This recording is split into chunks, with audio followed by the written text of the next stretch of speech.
Hi everyone, Ben Pendlebury here from Wedding Film Geeks, and in today's video I'm going to be reviewing a lens that I bought almost a year ago with an intention of just popping on a camera body, keeping it in my hand all day and just getting some really amazing wedding video footage. So I welcome you to today's review of the Olympus 25mm f1.2 Pro. My first impressions as soon as I took it out of the box is that it feels and looks like a professional lens. It's got a good weight to it. As soon as you attach it to whatever body you may be using, it balances really well. You can hold it on your hand and it's just going to feel comfortable all day long. Another important consideration for myself as a wedding filmmaker is how enjoyable and precise a lens is to use when manually focusing. It has a lovely big focus ring, and if you use it as is, it's focused by a wire. But if you pull back the ring, it engages a mode that makes it mimic the behavior of a traditional lens on a DSLR. It now has hard stops at the near and far end.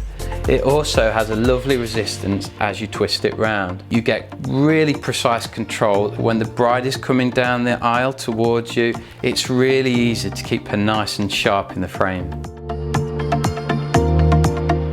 Moving on to image quality, if you use this lens at its maximum aperture, you really are going to get truly incredible results. The backgrounds are going to look really dreamy and the footage is going to look like the type of footage you see in a perfume advert.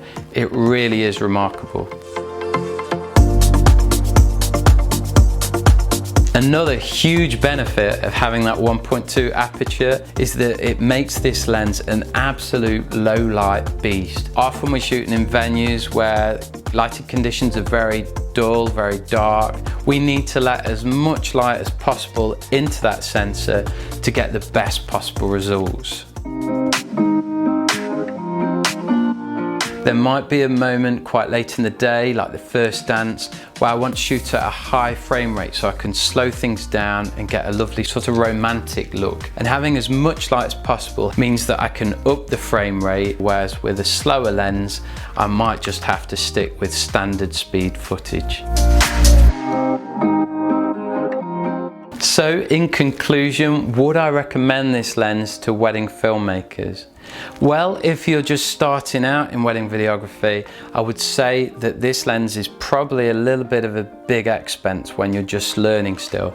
Maybe go for one of the entry-level options from Panasonic or from Olympus. However, if you've been in the game a while now and you're looking to step up your filmmaking and you want a lens that will help you create footage that helps you stand out in what is becoming a crowded market, you really cannot go wrong with this lens. I hope you've found the review helpful. You'll find links to the Olympus 25mm lens and some of the cheaper alternatives I've mentioned in the description below. And also subscribe while you're here to stay up to date with all the new content we've got coming soon. Thank you, and I'll see you next time.